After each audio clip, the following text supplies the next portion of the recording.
Hi everyone. Today is day 10 of my recording 30 videos in 30 days goal. One of the most common questions I get when I tell people what I do for a living, being a data recovery expert or data recovery engineer, is people always ask me, oh, what's the best way to back up your files so I never lose my family photos? It happened to me a couple of years ago, and I didn't know about you and I lost everything.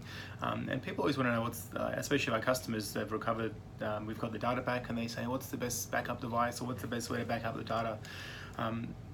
As most computer geeks or computer nerds would say, is you don't have a backup unless you've got 3 copies. That's what basically most computer nerds say.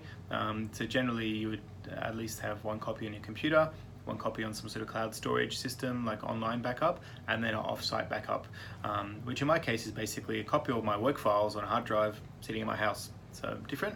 And then a copy of all my family photos sitting in my office. So in case of a fire or flood or robbery, then you don't lose everything. So today's video, I'm going to explain to you about how I back up my family files, my family videos, photos, memories. I've got 3 little kids and lots of, and I've got a business. So I've got lots of data, and I've collected over the last, I'm 39 years old. So I've got all that stuff since I've been using computers when I was about 13 years old, I think. So I wanted to give you some instructions and advice on how you can back up your data so you don't lose it. So this video is really just made up of a few steps, and you just need a little bit of money basically to buy the backup devices.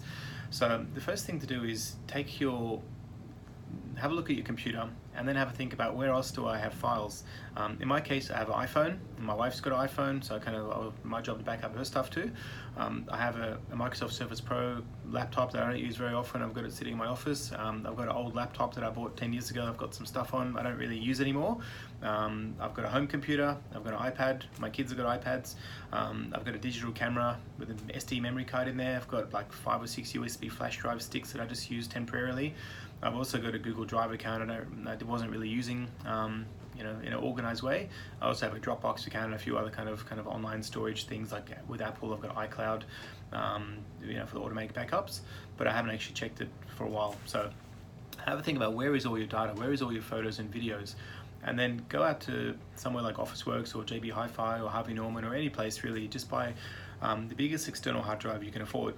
In my case, I went and bought a Toshiba 4TB USB hard drive for about $150, and that was basically enough space to back up all my data. I didn't have more than that. I kind of estimated I had maybe 1 or 2 terabytes of data, because I don't have a lot of videos and things like that, and I don't really keep music. So I went and bought a 4TB hard drive. Some people may need more. And I basically plugged it into my computer. I copied and pasted all my stuff of my desktop, documents, pictures, and then I had to think about what else is on the computer, what's life or death. I don't really use Microsoft Outlook or anything else like that. So as long as I copied my desktop documents, pictures, movies, videos, that kind of stuff, I've created a folder on the external hard drive called Work Computer, for example. And then I took my iPhone and I plugged it into my computer. I backed up all my photos and videos on my iPhone, and I put a folder on a new hard drive called Backup of iPhone. And then I got all my memory cards, USB flash drives, all the other devices, one by one, plugged them into my computer, made a new folder, copied everything onto this new portable USB hard drive. So then I realized, oh no, this took such a long time. It took me days to do all this stuff. What if I lose this? So I went to Officeworks again. I bought mine from Officeworks. They generally sell external hard drives probably cheaper than most places. And I bought another hard drive. I bought a 4TB one again. I basically, before I got started reorganizing and sorting my videos and files, I made a copy of my hard drive that I just purchased and backed up everything onto. And then I unplugged the backup copy just to keep it safe in case I made a mistake and deleted the wrong thing. I wouldn't have to start all over again. So the next step is to go through all the stuff that you've accumulated and migrated and backed up onto this new hard drive, and delete all the stuff you're never going to use again, whether it's old downloaded versions of programs, whether it's sort of email attachments. Just delete all that junk. If you don't want it, if you're never going to use it, if you're never going to open it ever again, just delete it all, and you'll have a lot less to manage as far as your data storage goes. Then the important part for me was I basically did a search on my computer for all the JPEG images of the photos. I viewed them as thumbnails, and I deleted all the bad photos. I had heaps of photos where my eyes were kind of closed, or one of my kids are kind of pulling a funny face, that kind of thing. And I thought, I'm never going to print that. I don't really want to keep it. I'm never going to email it to anybody. Just delete all the bad ones. And if you've got photos that are blurry, you've got people with red eyes, get rid of all the junk. That takes a bit of time, but it's a good investment in your time to organize your photos. Then the next step that I did is actually I did a search on the internet for a program that would delete all the duplicate files, because I'd found that I had a copy of the same photo on my iPhone, but I'd also copied it to the desktop on my computer, and then also had another copy that maybe was on a laptop or another old backup device I had. So I used the program called Soft Duplicate File Finder. I don't sell it, I'm not making commission on it. I just searched for lots of different programs, I tried them. Some of them were good, some of them were not good. The thing I like about the Soft Duplicate File Finder was I think it was around $20 US, it wasn't too expensive. I bought the paid version, and I selected the matching method called SHA-1 hash, which is SHA-1. It's like a forensic hashing method. It's an easy way for the software to basically index all your files on your new portable hard drive and know which ones are exactly the same. So I normally don't trust matching by date or file name or size. You could have two different photos with the same date. Maybe some camera's got the wrong date or time. So if you use the hashing method, whether you use MD5 or SH1 hash method on that software, look for that, and then basically select match by SHA. Don't even worry about the file extension, because you could have the same photo, for example, there's a JPG file and another one called JPEG, and they're the same photo. Just when the software will basically find all of them and delete them. In my case, it deleted about 20% of all my photos and files, which is great. And then the next job is sort them out. So think of it as a filing system. So I created a folder called Personal. I put all my family videos and photos into year. So I created a folder called 2019, 2018, 2017, all the way down to the oldest photo I had, which is like 1998 or something. And then create folders inside there with any particular events that are important. So whether it's your kid's first birthday party, whether it's your wedding or your honeymoon, create some significant memories when you see those photos and kind of keep them separate, and then basically just dump all the rest in the folder. So you might have like 10,000 photos from 2018 if you went on a holiday all around the world, and you don't really know which one's which and you don't want to organize them. We see a lot of customers that have got really elaborate detailed filing systems of the countries they visited, and that's great if you've got time to do it, and I definitely recommend do it one day if you can. It's good to kind of keep that organized. So once you've sorted all your videos and photos and documents into work, personal, university, study, junk, music, entertainment, that kind of stuff, then what I'd recommend to do is make a copy, don't make a copy actually, sorry. I think I made a copy at the beginning. So just to recap, I basically said find all your devices that have your data, and even don't forget to download all the stuff from your cloud storage that you have before you do that. So download your Google Drive, your Dropbox, iCloud, all that stuff, download it all, and then make a copy of it all, then unplug the copy. Then basically delete all the bad files and junk from this external hard drive, leaving all the original stuff in the original place. You don't want to destroy them yet. Then go through and delete all the bad photos, videos, things you're never going to need, and kind of like spring cleaning. Then delete all the duplicates using a software that will match the duplicate files. Organize everything into files and folders by meaningful names or dates. Then upload everything to Google Drive. But before you do that, if you go to Google Drive, or you can use Dropbox or another program, but I use Google Drive. I just found it really easy to use, and I use a lot of Gmail and other Google products, and they're pretty cheap as well. So I paid for the Google Drive storage. I think my one's about $100 a year, and I think you get 1 terabyte of storage or something like that. It changes all the time. It's not too expensive considering what would happen if you lost everything. Google Drive is a program you can download. It's sort of like a synchronization software. You basically point it to a folder on your computer, and then it will back up everything on your computer onto Google Drive. So once I knew that I actually had all my whole life of digital files backed up on this external hard drive I purchased, I basically dragged and dropped it into Google Drive with a meaningful kind of tidy, organized folder structure. Then that took, I think in my case, it took about 2 months because my internet connection was very slow for uploading. These days, people have NBN or fiber internet in Australia, or even 5G or 4G.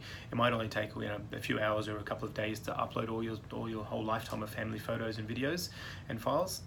So once you have it on Google Drive, and you've got the software installed on your computer to automatically back up your computer, then from that point on, what I'd recommend to do is make sure that your mobile phone or your tablet has automatic cloud storage. So I have an iPhone.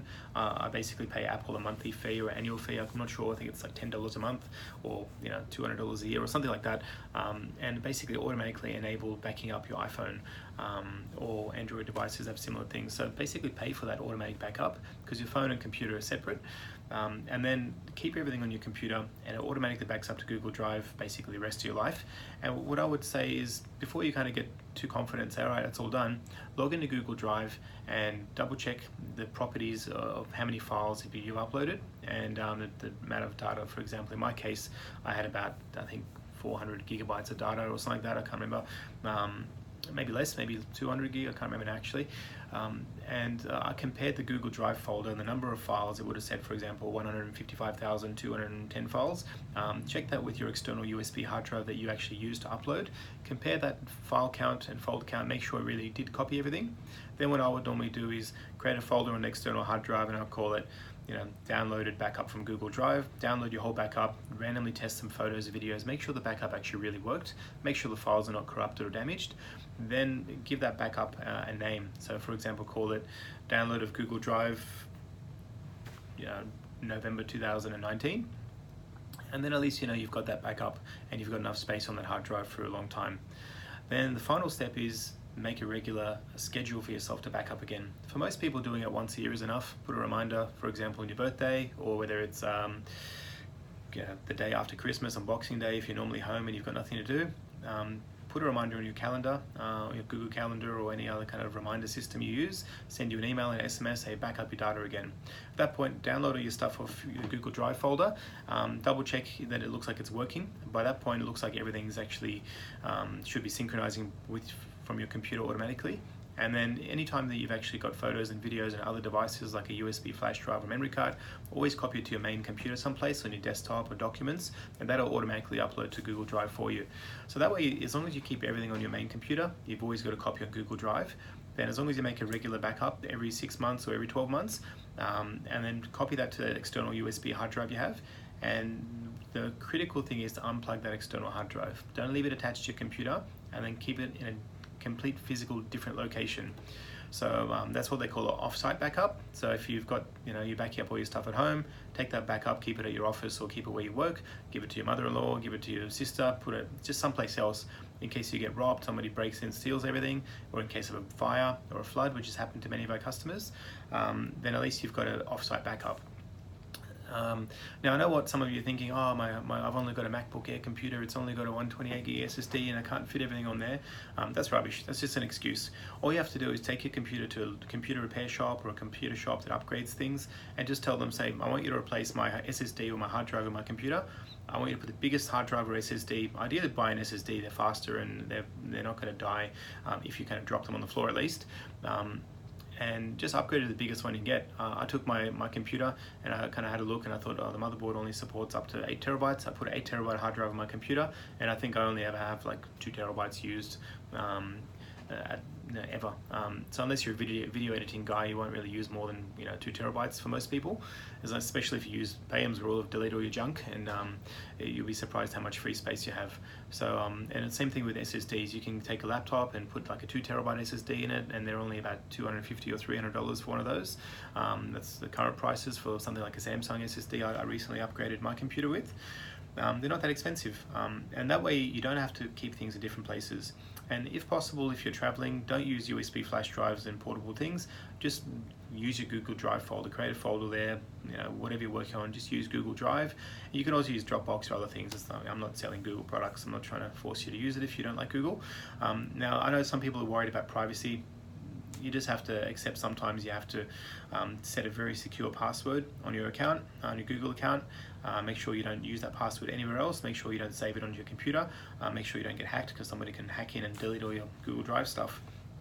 And one of the other reasons why I keep an offsite backup on a portable USB hard drive of your Google Drive account is we've had a lot of customers tell us in the past that they've been hacked, they've got a ransomware or crypto locker kind of virus on their computer, all the files have been encrypted, somebody, basically a message pops up, you have to send Bitcoin to some guy someplace, and then he'll give you all your data back. And then they actually check their Google Drive account, and because they had the synchronization software or drive folder mapped, their Google Drive folder got encrypted and hacked it as well, and then you've got nothing. So it's really critical to keep that, I guess, third copy of your data on an external hard drive not plugged in.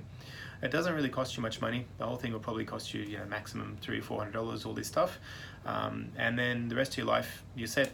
Basically you have to do this once a year, and you don't have to ever get stressed if you ever lose your family photos again. Now, if you know anyone that's lost their family photos and they didn't have a backup, then send them my way. I'd love to help get the data back for them. Most people don't even look, they think it can't be recovered. We can often get data back off dead hard drives, SSDs, flash drives, memory cards, all that kind of stuff. So if you think that you can share this video or like it or post it to somebody that you think that has a million files on the desktop and has lots of different devices and doesn't know how to back up their phone or their hard drive, share this video with them. Hopefully it helps. If you have any questions, put some comments below. If you have any better ideas and would like to share how you back up your family photos and videos, please post it in the comment below, share it with other people. I'd love to hear how you do it. This is how I back up my stuff, and it's really simple and easy to manage. Hope you found it useful. See you tomorrow.